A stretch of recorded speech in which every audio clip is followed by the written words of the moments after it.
Consider the moment a room you have lived in for years suddenly feels unfamiliar. The furniture remains in its usual place.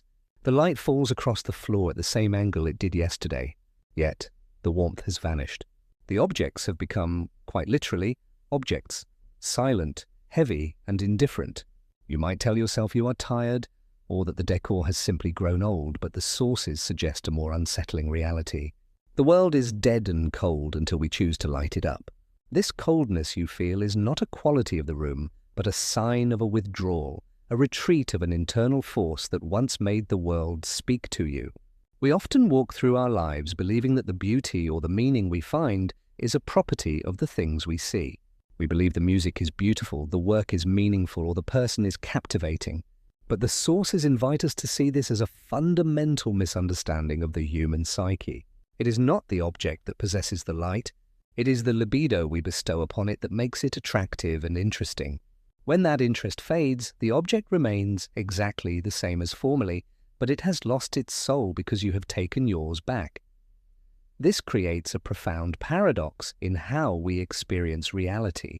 We spend our lives chasing symbols of our own vital force, mistakenly believing that the magic is inherent in the thing itself. Think of the intensity of a particular longing. It might be the craving for a specific delicacy like caviar, or the deep resonance of a symphony.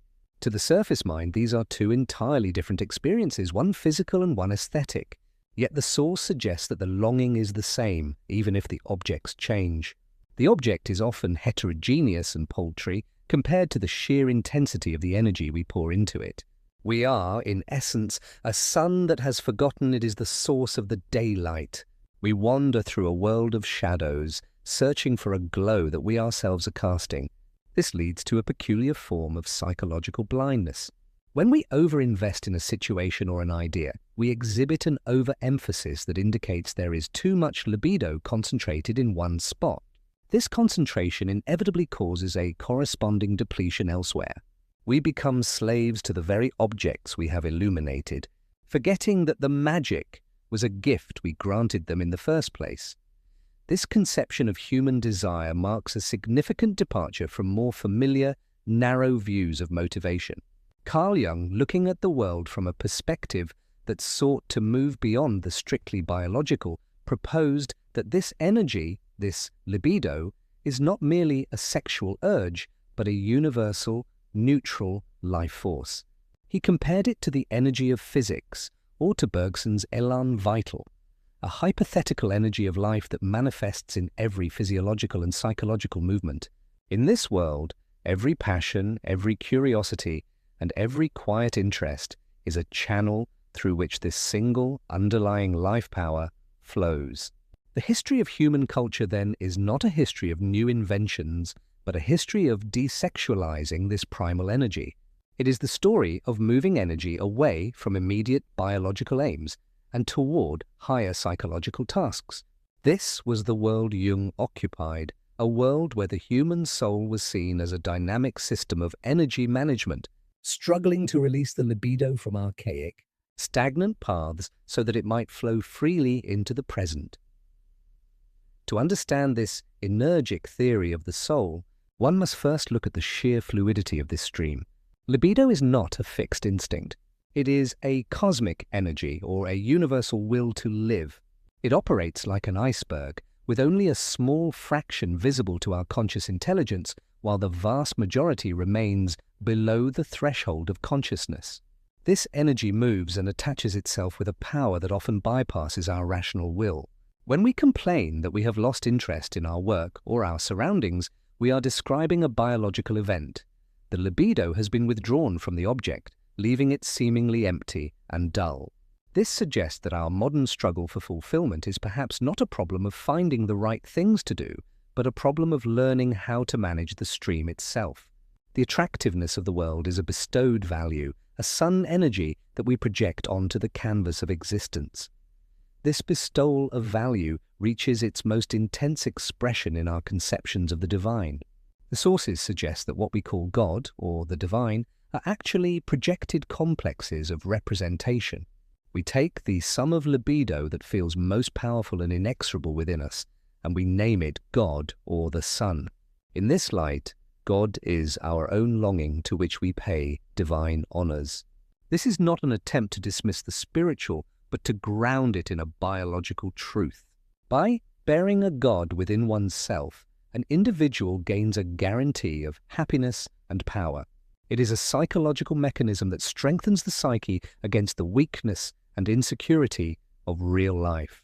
We create these vast external symbols of our own internal energy so that we might have something to honor that feels larger than our own fragile egos. We are honoring our own vital force, but we project it outward to give it the weight of the cosmic. However, this projection carries a heavy cost if it remains unconscious. There is a deep tension in how we direct this libido. While the human being, through understanding and intelligence, may have the power to consciously direct this energy, much of it remains tethered to animal origins and primitive biological functions.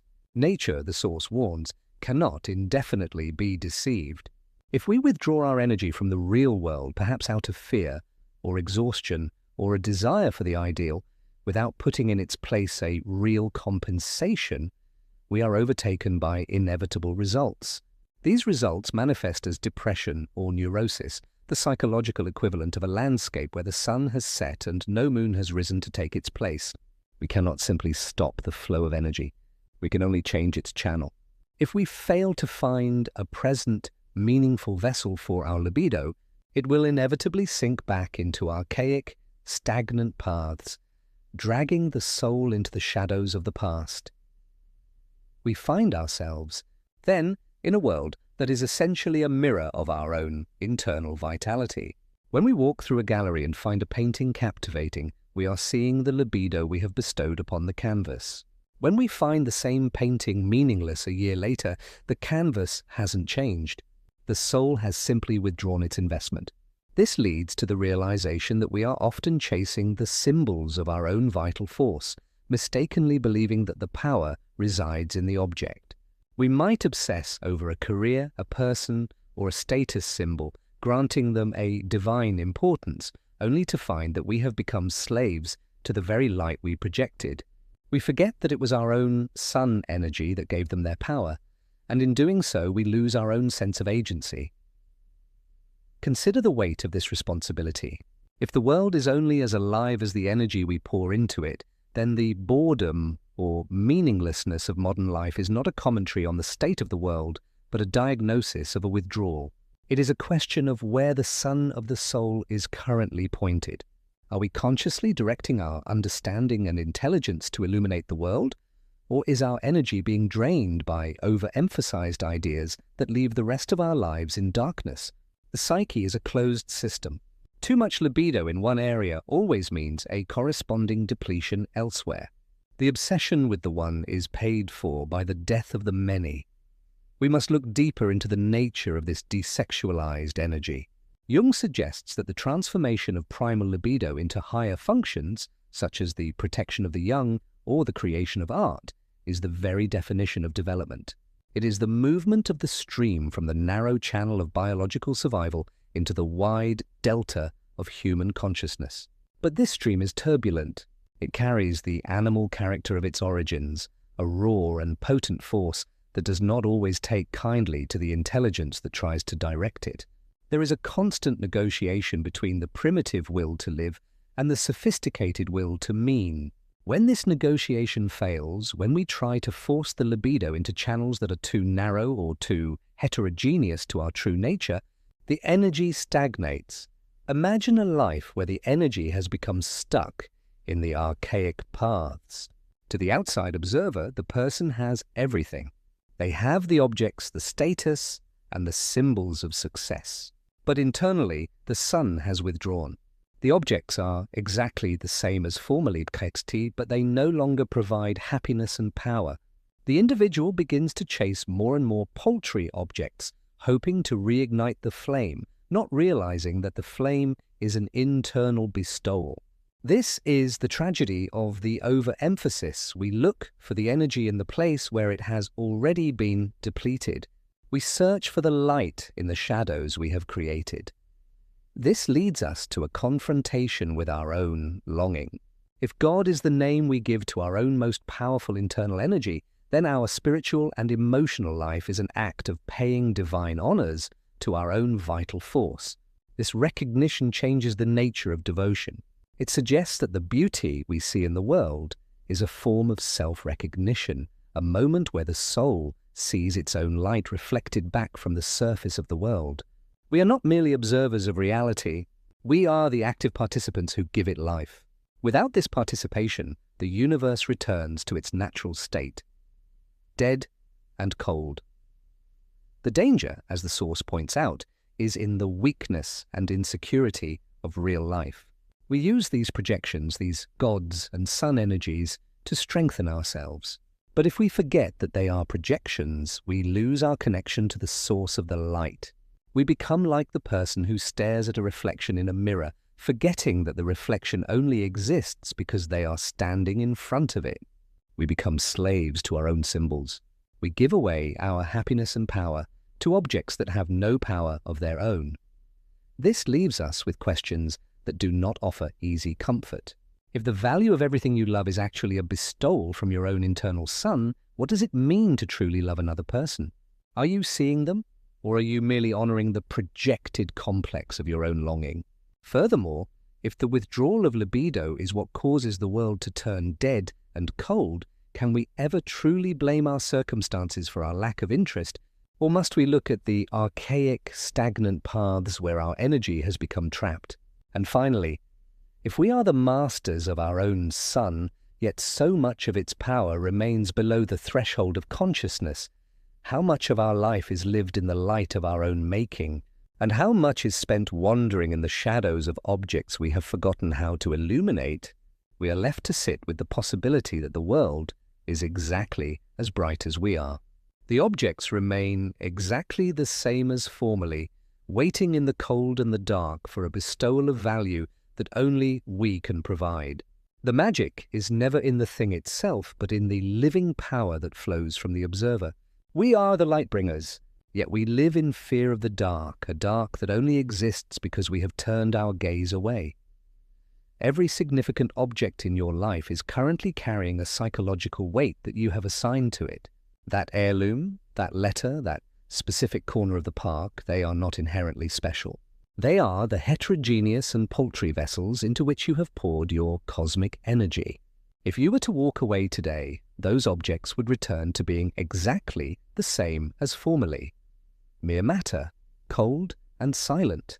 The weight is yours. The divine honors are yours. The world is a graveyard of symbols, and we are the only ones with the power to wake the dead. But this waking is not a mindset shift or a simple choice. It is a matter of energy management, a deep and often unconscious process of directing the will to live. It requires us to face the animal character of our energy and the archaic paths that tempt it. It requires us to understand that nature cannot indefinitely be deceived. If we do not find a way to let the libido flow into the present, it will consume us from within. The inevitable results are not a punishment, but a biological consequence of a sun that has stopped shining outward and has begun to burn its own core. As you move through the world today, look at the things you find attractive and interesting. Instead of asking, what is so special about them, ask what they are currently holding for you. What part of your own vital force have you placed in their hands? And perhaps more importantly, look at the things that have gone dead and cold. Where has that energy gone? Which overemphasized idea is currently starving the rest of your world? The world is waiting for you to look at it again, not with your eyes, but with the living power that is your birthright. The room is still there. The furniture hasn't moved. The light is still falling at the same angle, but the warmth, that is something you must bring back with you.